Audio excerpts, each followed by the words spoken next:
Hello, everyone.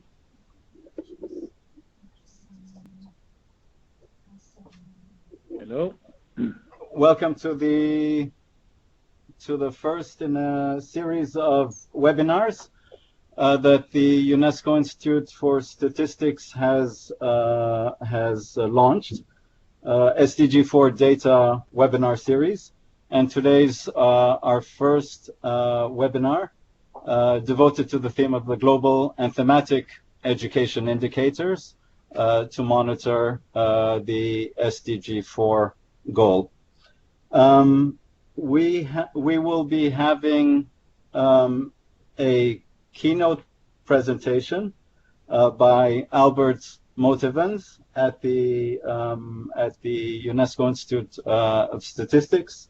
That presentation will be 15 to 20 minutes long. We will have you should be seeing the title page of the PowerPoint presentation.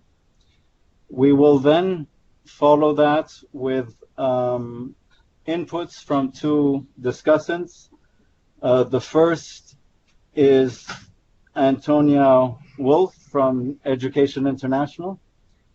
So a short input of say 5 minutes, and followed by a second discussant, Dunkert Vedeler, who is the chair of the SDG 4 Education 2030 Steering Committee. He has also played a key role in shaping the education agenda, played a key role in the EFA Steering Committee and the development of the Framework for Action.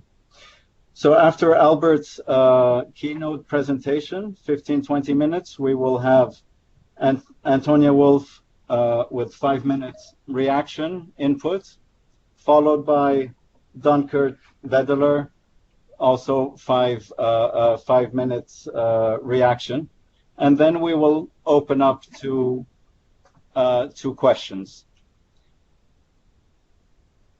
We will have overall we have about an hour.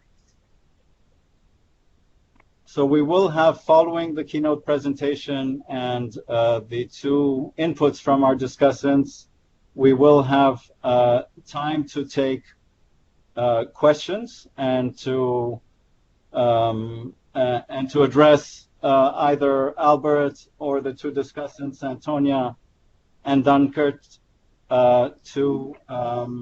to respond to them. We are anticipating many participants, so we will see how that works in terms of the questions. In order to formulate your question, you will have to do it by writing through the instant messaging. We will be keeping an eye on that, and we will be trying to group some of the questions and give them to the speakers to respond to. Kindly note that the instant messaging is for the questions only, and they are visible and available to all. If you're having any technical difficulties, you have received instructions in registering for the webinar. You should not use the instant messaging to request help, but rather do it through the email address that was provided in your in the instructions. We are also recording this webinar. Again, there has been a lot of interest. A great number of people have registered.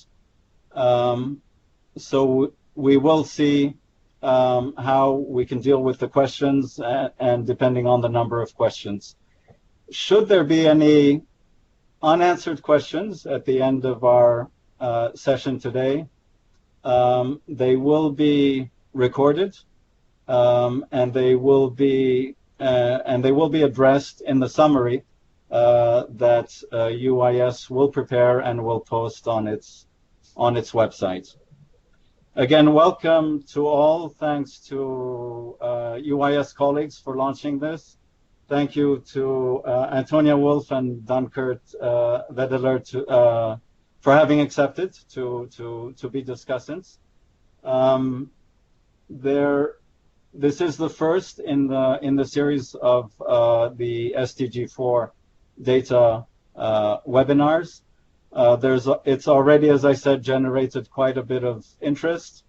It appears that some of the upcoming webinars are already quite full. And I think colleagues at the UNESCO Institute for Statistics are looking how to possibilities and options to expand the capacity and the number of participants for future sessions. I'll be moderating the session. I am Sobi Tawil from the UNESCO headquarters, head of the section for partnerships, cooperation, and research. So welcome to everyone. Good morning, good afternoon, and I think there's still a few people who might be technically adjusting, and for some I see some affirmative that things are working well. They can hear and they can see. I think we can move on at this stage and start with our keynote presentation. Albert, if you are ready with the presentation on global and thematic education indicators, what next? Then I will give you the floor for 15-20 minutes. Okay, thank you very much, Sobi, and welcome everyone to the first of the UIS SDG webinars. As Sobi noted, this is, as the first one, we're going to be setting the context for really understanding the SDG measurement frameworks, and these which have been developed to monitor progress towards the 10 education SDG targets.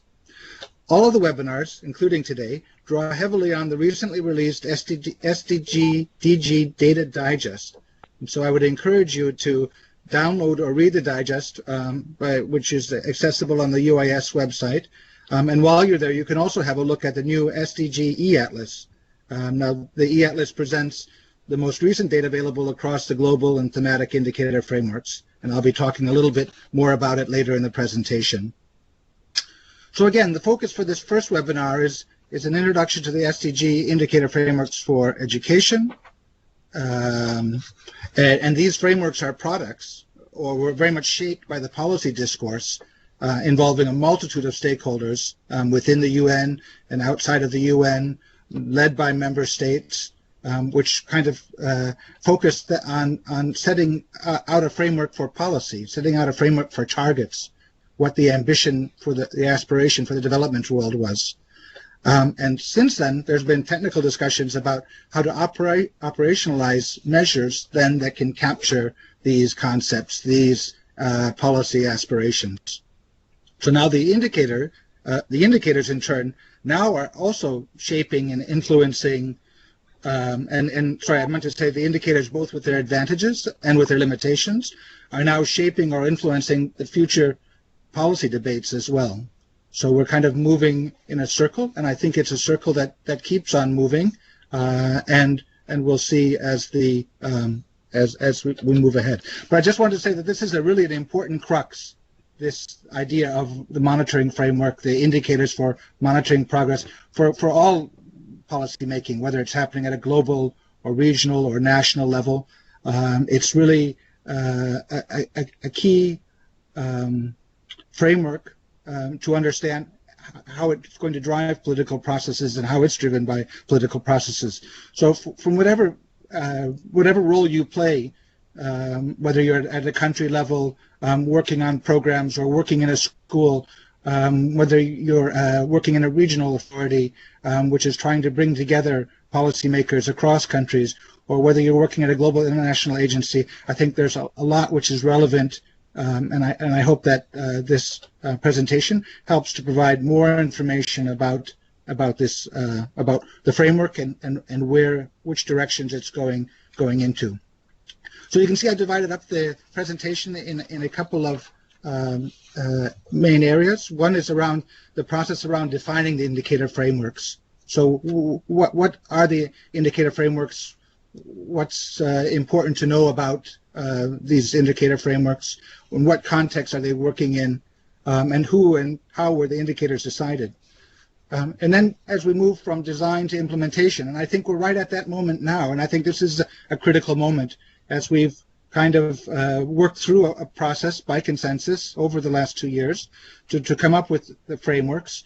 Now we have to move towards implementation. And as we all know in development, the implementation is really where the rubber meets the road and where the issues and difficulties are really most extreme. And so I'd like to talk a little bit about whether countries are ready to monitor this agenda and what's next. If we know that we're not in a good position to monitor the agenda, what kind of steps do we need to take, or are we taking to address these shortcomings? And then I just want to say a few words at the end about the upcoming webinar sessions, because while I'm focusing on kind of the bigger picture, the broader picture, we'll have some interesting webinars which kind of go into more focus around the key themes of the education SDG. So how does education fit in within the broader SDGs? You can see from this slide that it's quite an enormous framework, quite an enormous policy framework. It's covering 17 goals, 169 targets. I'll talk a little bit more about the indicators, but at the level of the overall SDG framework, there's 229 indicators. So as you can see, it's quite a massive construction. And when we talk about the education goal, that's goal number 4, the fourth one down, where you see all of the red boxes in a row. The SDG 4 has 7 targets and 3 what are called means of implementation. So they're kind of important policy levers that then influence the outcomes that we find in the targets themselves. But oftentimes we're kind of calling them targets as well. So we're saying 10 targets just to make it simpler. But this isn't the only place where education is found in the SDG framework.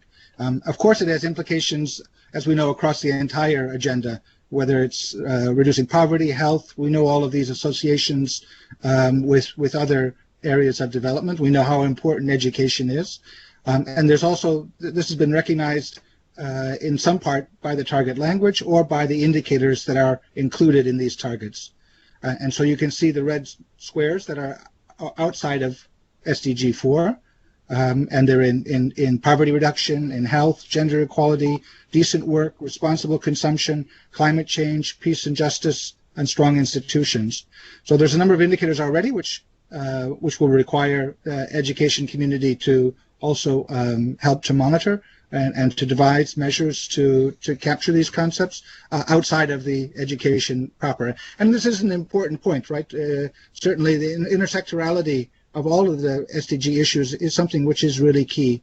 And I think was one of the key criticisms of the MDGs, which seemed to end in silos of sectors, where education did its work separately from health, which did it separately from the environment and so on.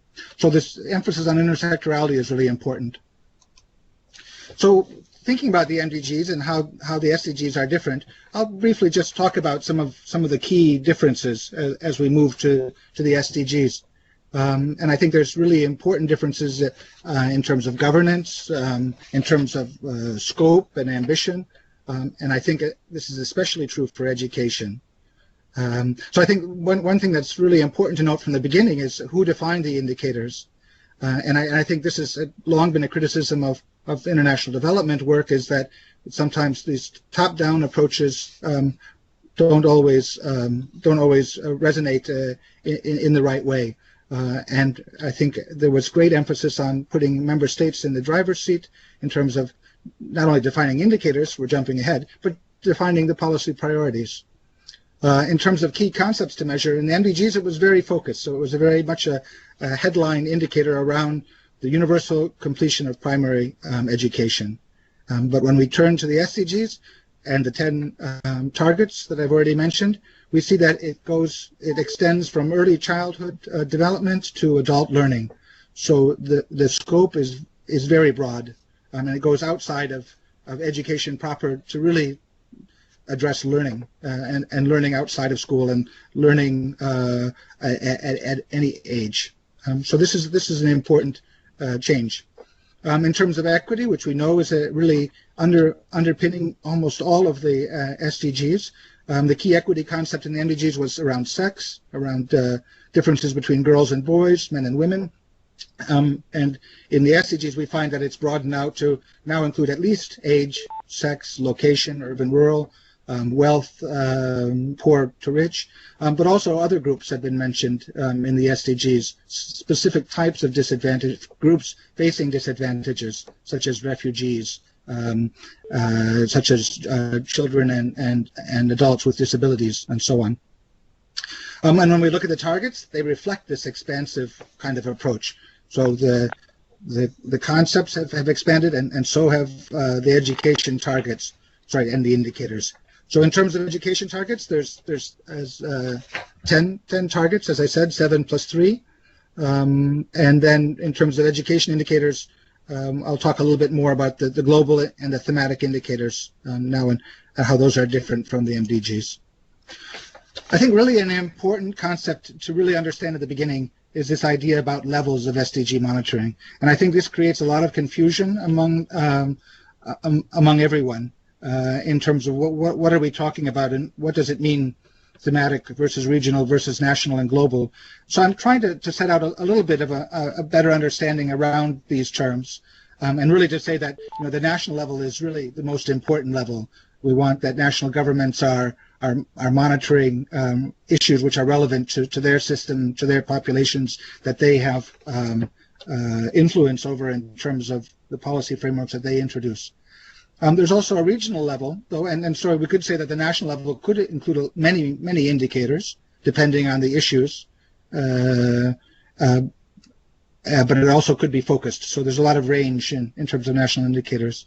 In terms of regional indicators, one might look at indicators that are used to monitor regionally relevant education issues. So, for example, education issues in Latin America and the Caribbean might be different from those in Asia and the Pacific, different from those in Middle East or North Africa, from those in sub-Saharan Africa. So there might be efforts by political authorities in those regions to develop their own kinds of regional frameworks for monitoring the SDGs. And in fact, I've made mention here to African Union 2063, the development plan by the African Union, which is aligning itself to the SDGs. And not entirely, but it's using then the same language for some of the targets and indicators, but also has its own set of targets and indicators.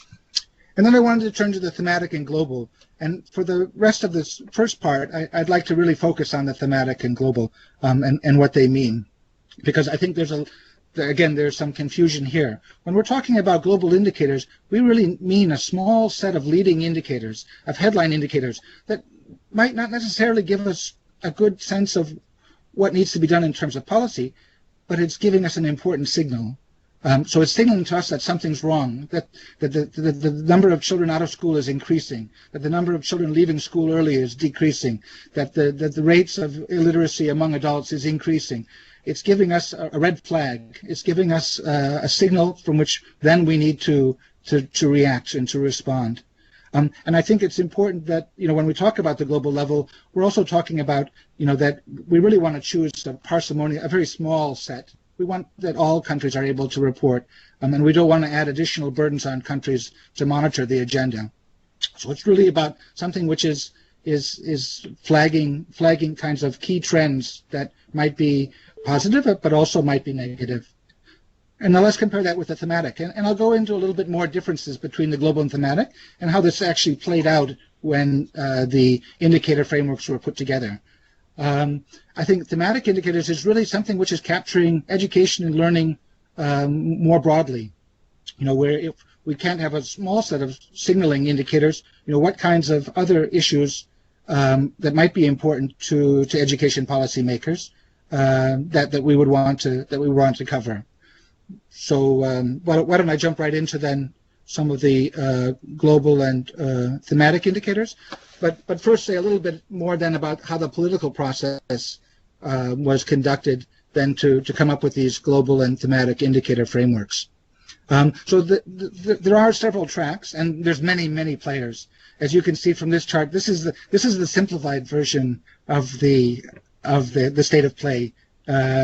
It's actually much more complex, and many different players at many different levels. But I wanted to kind of cut through a little bit of that activity, all that information, and all of the different stakeholders involved, to really focus on this global and thematic tracks, because I think they're trying to unite then and reach consensus around kinds of frameworks that could be used to measure both the leading indicators and the sector, what we want to capture in the education, what's happening in education and learning more broadly. So the global track, as I said from the beginning, it's been led by the UN and UN member states. There is a technical lead. It's called the Interagency Expert Group for the Sustainable Development Goals, or IAEG SDGs. This is an expert group which is made up of only member states. Others, like international agencies, like UNESCO, are sometimes asked for inputs or for technical expertise, but the decision-making body is really the countries themselves.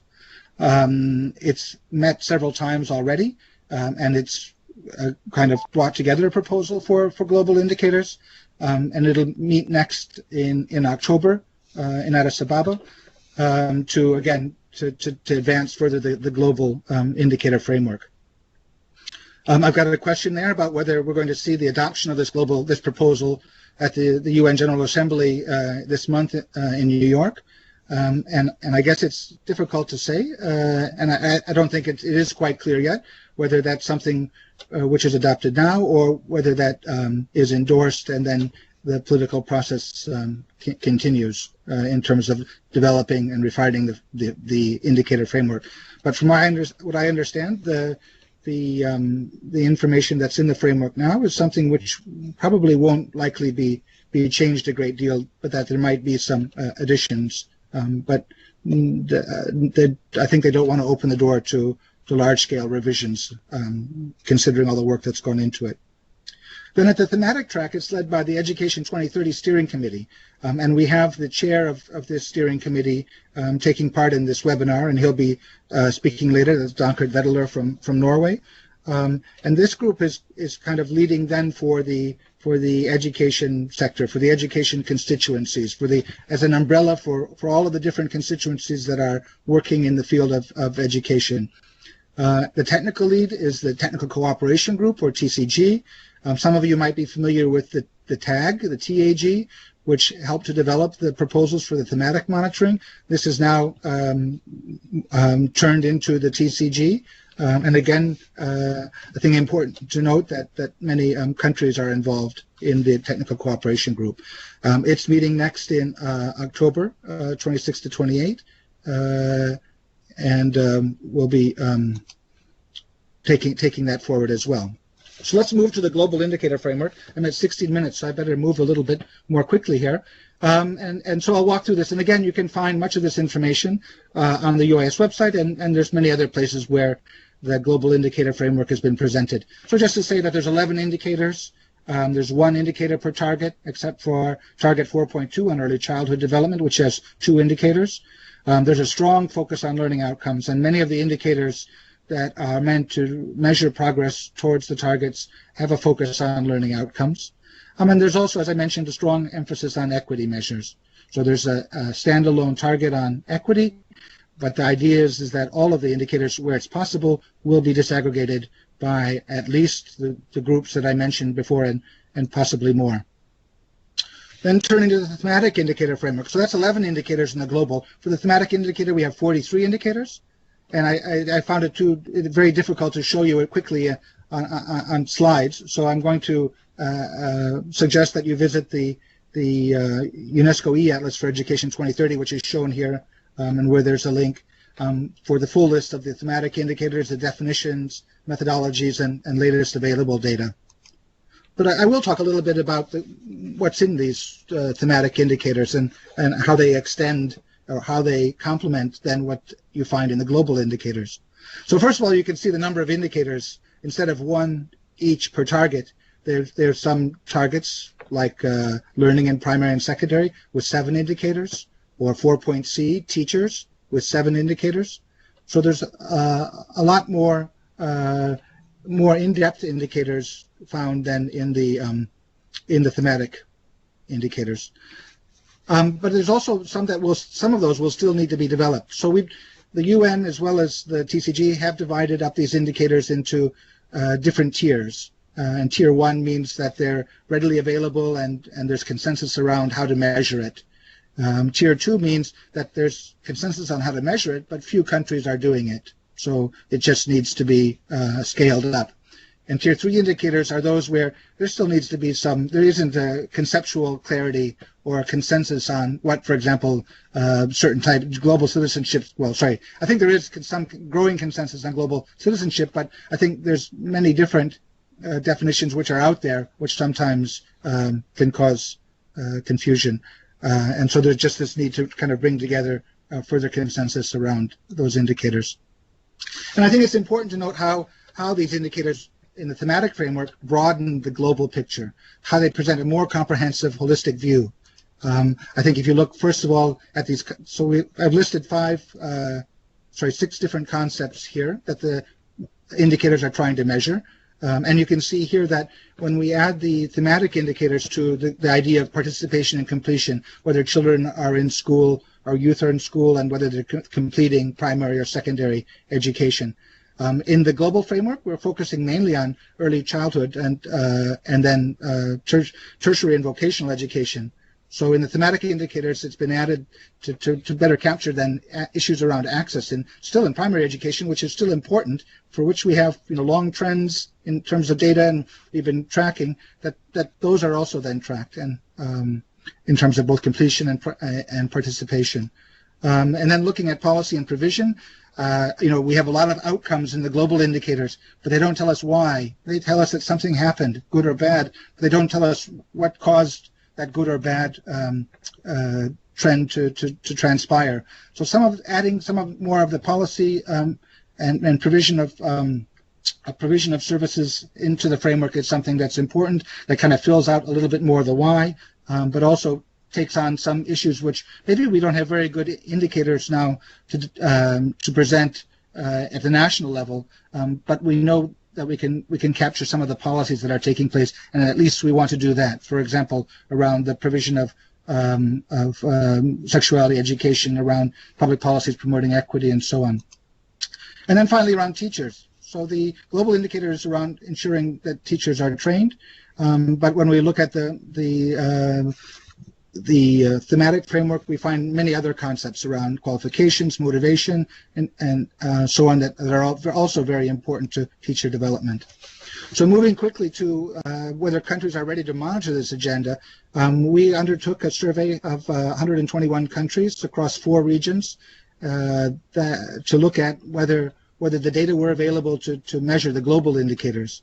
And this bar chart shows those indicators which have data more readily available around trained teachers, around primary school participation, around school resources.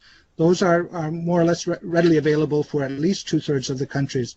And then when we look at more of the challenging side, to the right of the chart, we can see that digital literacy, global citizenship, some of these areas will take greater efforts even for global indicators, and that those efforts have started, and I'll talk a little bit more about those. So what about learning? We see the big emphasis on learning outcomes in the global framework. Are countries ready to measure learning?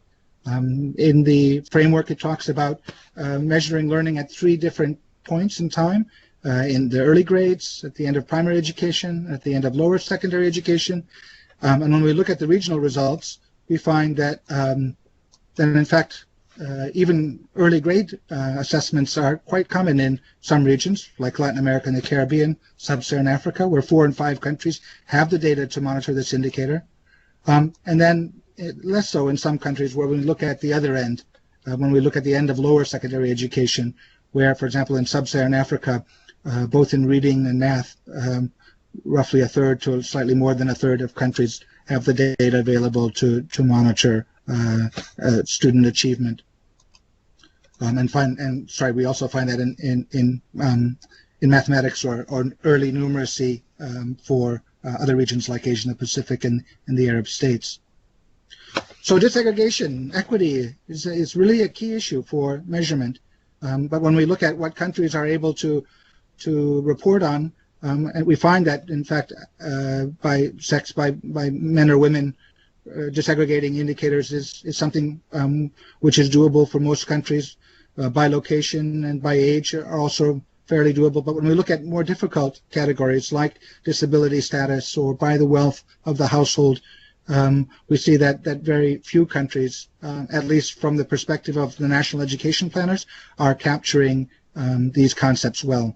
And I think that perhaps if we were to look more broadly at some of the other data sources, we would find maybe that could slightly increase. But still, it's an issue even in more developed contexts. So let's move on finally now to next steps. And I think I'm okay on time.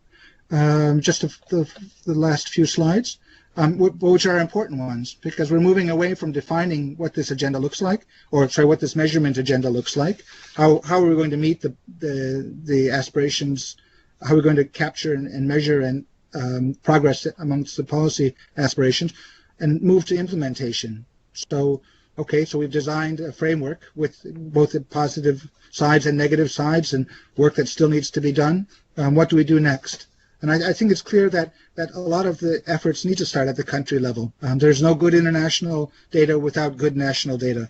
And it's really important that countries take on, as well as the global partners, take on the efforts that are needed. So when we talk about national statistical systems, there's basic things that need to be in place around national standards and protocols, perhaps integrating regional recommendations for measurement, and adopting international codes of practice and classification.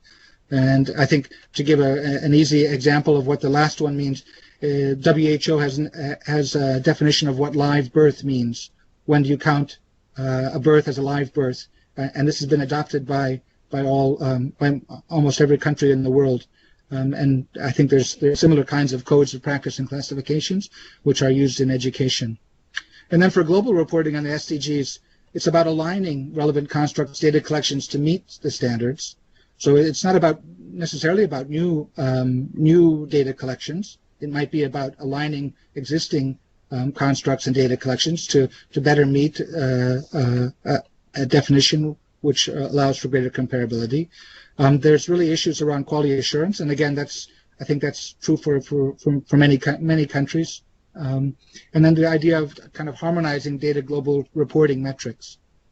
So again, it's not about it's not about necessarily changing systems, but it's about the kind of steps that can be taken to adapt existing systems and improve where needed. So there's several key platforms for advancing the SDG measurement agenda. I'll leave this here, and you can find this online, so you won't be able to read it all. But just to kind of highlight two groups which I think are really instrumental in implementing this SDG measurement agenda. One is the Technical Cooperation Group, which I've mentioned already. Again, this is representatives from 28 countries, technical experts from civil society, international agencies, which is then kind of putting together the agenda and trying to develop approaches and actions to develop the methodologies and improve data availability across the global and thematic monitoring indicators. And I said already, it's meeting in October to finalize this indicator framework, at least for the time being, and to start establishing task forces around specific indicators. Then there's the Global Alliance to Monitor Learning. This is a group which involves many different stakeholders, including international agencies, countries, civil society, research and academia, especially experts around learning and learning assessment, which tries to address measurement challenges based on consensus and collective action around learning assessment. So improving coordination across what the different technical partners that are involved now, but also developing further standards and guidelines and data quality frameworks for countries. And again, it's meeting in October as well to advance work towards strengthening national measurement of learning indicators. So for my last slide, I just wanted to say something about the flows of data reporting, dissemination, and development. There's different components, but of course it starts at the national level, and that's why the national level is so critical for the success of this monitoring framework. Regional and international organizations can help support national systems as well. The data reporting will be through the UIS as the custodian for education data within the UN, and be disseminated through the UIS database. The e-Atlas is a good place to start, and then also by the UN Statistical Division Global SDG database. And as you can see, there's many different groups that are platforms for the development and the improvement of the indicators and for the ongoing capacity development and advisory work that needs to be done. So I'll end there, and just to give a quick shout out to the next 3 webinar sessions to let you know that in case you had questions about more specific questions around education quality, how are we going to measure learning, how are we going to measure equity and inclusion, there will be some dedicated sessions to this. So on September 12th, we'll have one that focuses on measuring learning, not only reading and mathematics, but also the other areas which are highlighted in the framework. On September 15th, we'll focus on measuring early child development. And then on September 29th, at the end of the month, we'll take a look at equity and leaving no one behind in the SDG 4 monitoring agenda. So if you have, if you have questions now, we can take those as well now, but just to let you know that there's opportunity to go in much greater depth in the very near future. Thank you.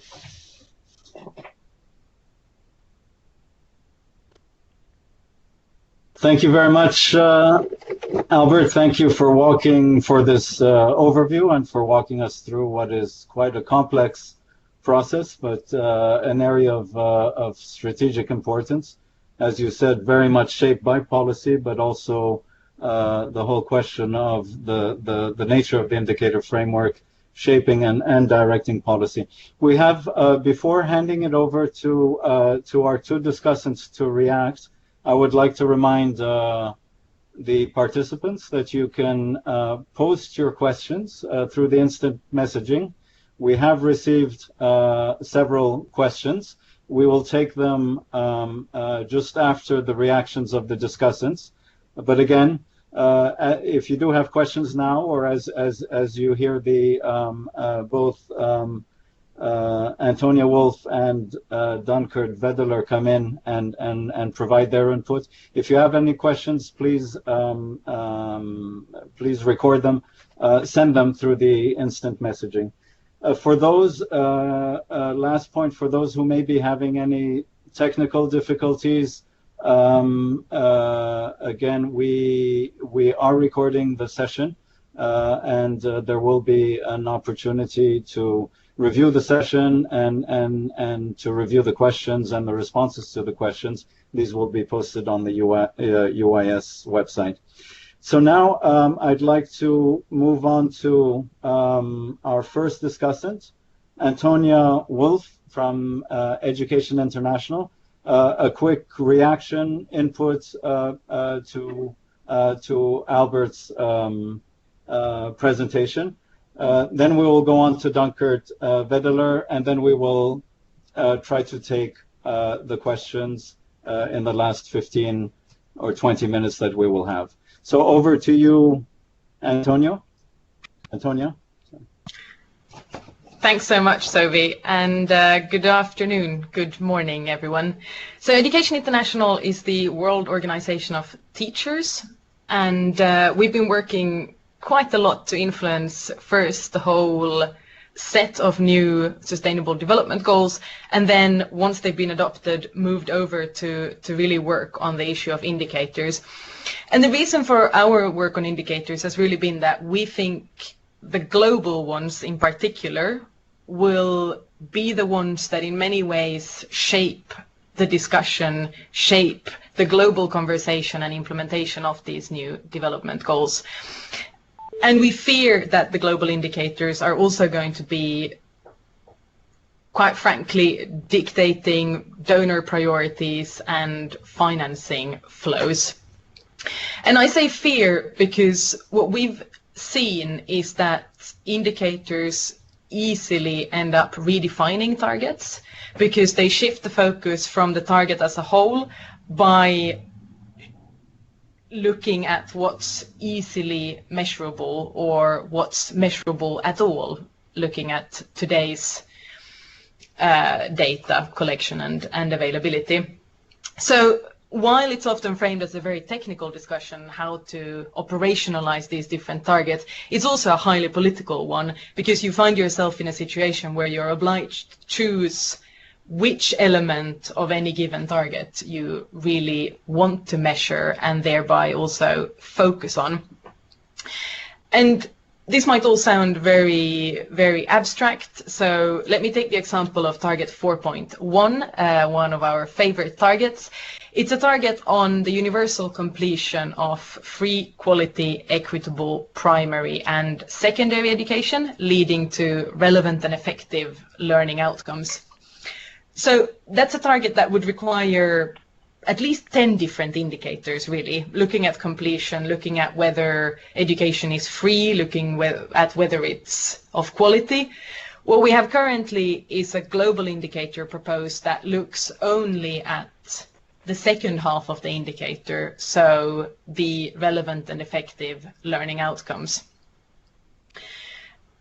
And while you need to look at that side of the target, by having one single global indicator, you risk ending up losing the kind of really dedicated hardcore monitoring of whether upper secondary education is universally completed, for instance, or whether lower secondary is actually free and of quality.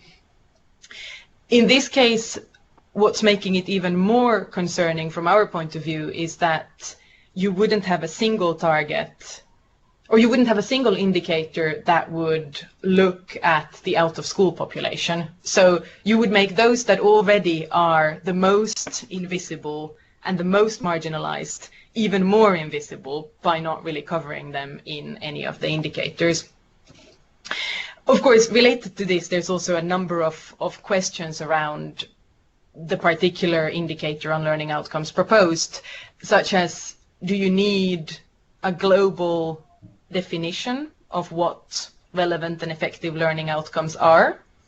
Is it really necessary to have a global metric of learning, or can you allow member states to do this at national level and then report on whether they've reached their national standards? So really what indicators turn out to be is a massively political and important piece that actually reshapes and reframes the content of the Sustainable Development Goals. And Albert, of course, mentioned the thematic ones as well. There's a lot of good indicators in the thematic set of indicators, but as far as we've understood, the thematic indicators will be optional for countries. So countries are free to pick and choose whether they want to monitor any of the thematic indicators, actually. And I think there was a question about this, exactly how countries choose. They are obliged to report on obliged, nothing is very, very compulsory with the SDGs, but they are really strongly encouraged to report on the global ones, and they are encouraged to adopt national indicators. What we've been encouraging our members to do, and what we're trying to do at the national level, is really kick off a discussion about national indicators that would allow countries to look more closely at what, for instance, relevant and effective learning outcomes would mean in that national context. So in that sense, we also see the indicators as a really quite exciting opportunity to define SDGs, really define the policy measures that we think have to be implemented and monitored as we move forward. Finally, a couple of words about who and what we monitor. The SDGs were adopted by the governments of the world, and that means that it's also the actions and the performance of these governments that we should look at.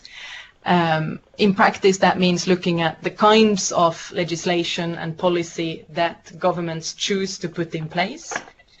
And on the other hand, it means looking at the outcomes of that, whether we actually have universal completion of free, quality, primary and secondary, for instance. So what we're looking at is really an indicator framework that should support countries in their implementation and really fundamentally strengthen education systems across the globe. I think I'll leave it at this and look forward to tricky questions. Thanks.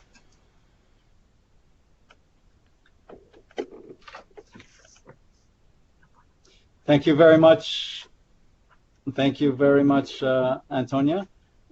You've added some additional provocative questions, and I think they are useful to think through. We will again take the questions at the very end and address them back to the three of you. But before doing that, let's hear Dunkert Weddeler, reactions and inputs to the initial keynote presentation. Over to you, Dunkert. Okay, thank you, and hello to all. I hope you can hear me, but I can't see you because of some technical security issues in Norway. But first of all, thank you for being invited, and I try to be brief to leave as much time for questions as possible.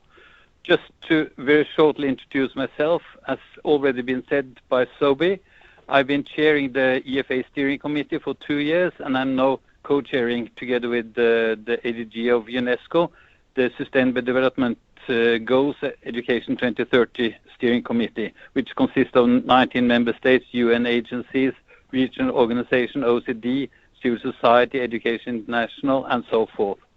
First, I would like to commend UIS for the commitment and not least professionality for the work on developing a broad measurement agenda for education. Second, I would also congratulate the GMR team for launching the report yesterday, because I think this report is also important to take into account when discussing the indicators. And then coming back to what I'm about to say is I'm going to focus on process and content and seen in the perspective of the steering committee. For both the committees I've chaired, we have discussed both sets of indicators, the global and the thematic, but not made any final endorsement. The final decision on the global indicators lies outside the education community. It stays with the member states and will be finally adopted or endorsed at the UN level. The indicator set is included, the thematic indicator set is included in the annex to the Education 2030 Framework for Action, where it states no decision were taken on these indicators, which will be updated based on the finalization of global indicators through the IAEG process and endorsed by the Education 2030 Steering Committee. So just to underline, no decision is made final on the thematic indicators. And the reasons for this, I think it's three main reasons. One is that the SDGs and the Framework for Actions were adopted very late last year, so the time has not been there. The other is that you have to wait for the overall final global of the process and adoption of the global indicators. And of course, it's a time constraint and it's a complicated technical as well as political process. But having said that, I think we have come a long way. First of all, I think no other sector has had this in-depth discussion about indicators for the last 2 years. We have identified indicators, and we have also agreed on a three-tier approach to develop the indicators. And I think also we have developed a common understanding of the complexity of establishing a solid set of indicators. It's not an easy task. The steering committee, which I'm chairing, will be meeting in early December, and indicators will be on their agenda with an agreement from the last meeting of the steering committee, and I'm quoting because I think this is important. The SDG Education 2030 steering committee will endorse the thematic indicators developed by the TCG, noting that technical discussions already undertaken in the TCG should not be reopened in the steering committee's deliberation. So what I'm saying is that the technical issues and the complexity will have to be discussed in the upcoming technical coordination group when they meet in Madrid in late October, and also based on this web seminar and the online consultation ending on the 30th of December, and different working groups. So it's a very thorough, complex, and I think bottom-up process for establishing the set of indicators. Then coming to the content, and here I'll be a bit careful in speaking on behalf of the Education 2030 Steering Committee, but I think there are some common concerns which evolves around these 8 issues. First, I think it's a need to strike a cost-benefit balance on how many indicators we need at what level, including the desire for comparison, global comparison. Second, a balance between what is decided politically and what is technical and economically feasible. And that is to ensure accountability, policy planning and implementation at country level, advocacy at different levels. Third issue, the alignment of the indicators to the targets. Do they actually capture the intention of the target? Some, I think, are weaker than others, and I could come up with examples for that. The fourth concern would be, how can the indicators on learning capture the breadth and of the learning process, acknowledging that reading, writing, and numeracy skills are fundamental? And I think the Global Alliance for Measuring Learning will be a good initiative to try to find what is the balance. The fifth, the indicator 4.1, which I think also Antonia mentioned, on learning assessment, created a big discussion in the steering committee, and what would be the purpose of assessment of early grade, that is 2nd and 3rd grade, and is there really a need for global comparison on this? This is still a debated topic. And then the need for disaggregating data and responsibility for delivering these data, which I think would be very challenging to many governments, as I think was clearly shown by Albert on one of his slides. And also, some indicators need time to be developed. And I think there is a need for proxies or placeholders, and we need to give us the time to really develop a solid indicators. And lastly, we know that developing indicators for example, target 4.7 will be challenging if we want to go beyond looking for what is written in different curricula. So there is a lot of work to be done, and I'm quite sure that this process will contribute to a good discussion in the technical coordination group in October, as well as giving a good and solid base for possible endorsement at the steering committee meeting, which meets 2nd week of December. So I think that's so far, Sobi, and I'm of course available for questions. Thank you. Thank you very much, Dankert. That was extremely useful. We have very little time left. We have received a few questions. I would like to perhaps offer the questions back to the three of you. There is a first question, perhaps still of clarification. We know how complex the whole structure of the indicator frameworks is, but there's a first question about a need to clarify the different levels of indicators, and for countries, what does that mean? To what extent are they mandatory, optional, This is the global thematic indicators. Perhaps Albert and Dunkert, if you'd like to respond on that. We have a few other questions after that. Perhaps a word of clarification on the status of these global thematic indicators for countries again, and to what extent they are mandatory and or optional. Right. So I can try to give a quick answer to that.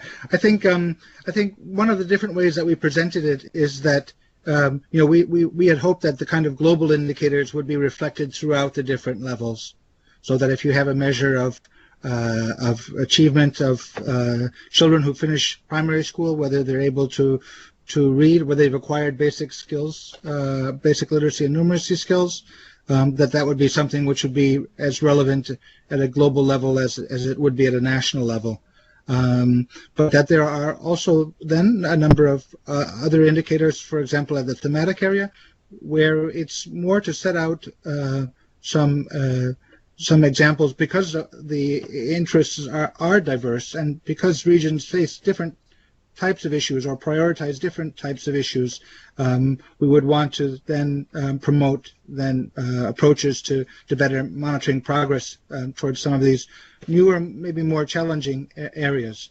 And I think that's a little bit of what the thematic level tries to do. But the thematic level indicators are not mandatory. I think it's good that they're made part of different types of frameworks, and we see, as I said already, some of these indicators and targets being aligned in regional structured, but also by countries. So we see countries already proposing national plans to monitor the SDGs, where they've also then listed some of the indicators, not just global, but thematic as well. But I think in a simple way, global is kind of the minimum that we want to know. And to come back a little bit to the point made earlier by Antonia, it's really to judge. It's not meant to give policy advice. A single indicator isn't meant to give policy advice to an entire sector or to an entire education system. I mean, it's really to flag whether the kinds of issues, and really and I think the push by the Learning Metrics Task Force in recent years was really that all countries really should know whether their children are learning or not, and that if they're not in a position to measure that they should be supported so that it is more clear. But the kinds of then policy that flows from that, I think it then depends on a lot of other indicators and a lot of other information, especially at the national level. I hope that was clear. Thanks. Maybe tied to that is a more general question or an underlying question about what are the strategic choices, or what should the strategic choices be in guiding the selection of indicators at country level. Perhaps a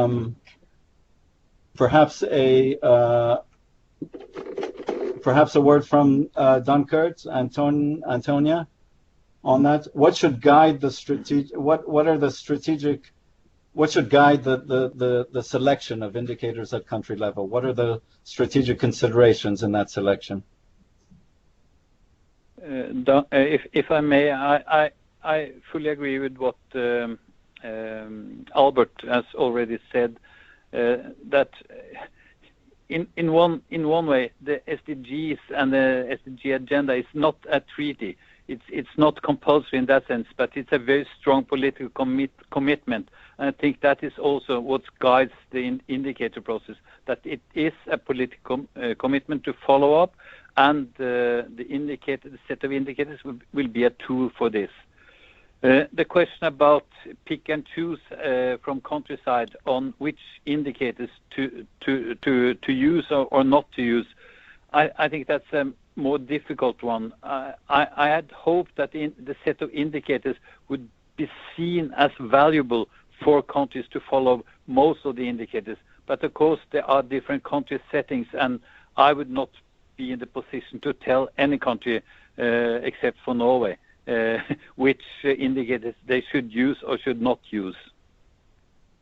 Yeah, thanks for that. And Antonio, would you like to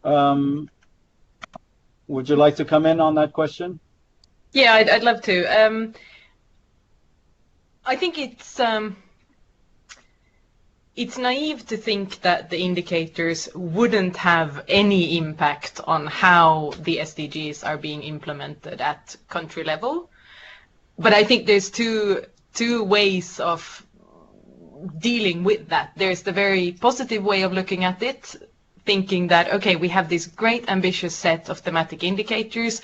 Let's support countries so that they can actually use it. Let's work especially with those countries that need support and capacity building as to how to collect and analyze data. Let's work with civil society to really build in some even more ambitious national level indicators. And let's really use the indicators as yet another vehicle for progress and for strengthening systems. And then I think there's a bit of a more critical approach to it. And I don't think these two exclude each other. I mean, both are true in a way. But a more critical approach that looks more at the power that is also a feature of an indicator process. So you have certain big global players that have developed methodology already. I'm thinking, for instance, say OECD having PISA. How will PISA be used now that we monitor learning?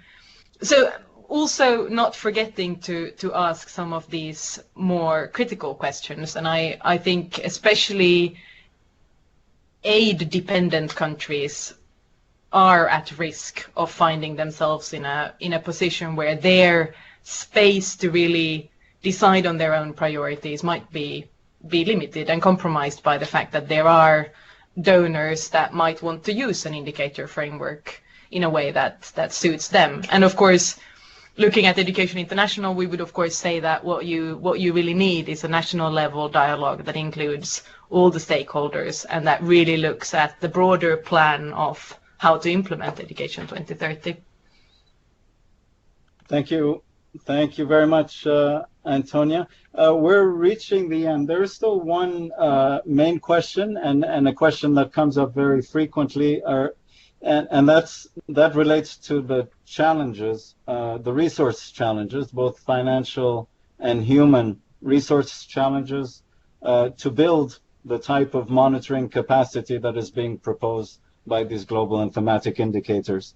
How will countries build that capacity? There's an associated question of what will be the role of international regional development partners in building that capacity. Perhaps a word from you on that, Albert? Right. So I'll keep it quick since we're now at the end here. But I think to really do justice to that question, I think both in terms of what countries needs and then how countries and other countries and development partners can help to address some of those issues. I think it's a bigger question, and maybe the topic for a future webinar where we can bring in a little bit more the country perspective, where we can have then a group of countries talking about the challenges that they face, not only as reported in our survey, but giving a little bit more nuance or detail in terms of some of the challenges, because I think the challenges are enormous, and I think it's an area where there's been very little investment by governments and by others in supporting, and I don't think you find. I think you find this in many organizations and not just governments. And so I think the incremental cost of trying to improve is not that great.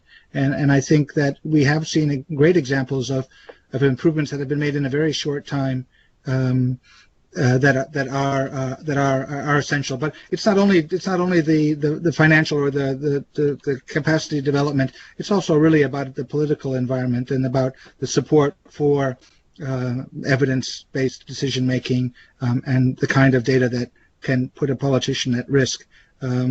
and whether there's that commitment to the data that then is also kind of essential alongside then of resources and technical capacity to achieving a better statistical infrastructure.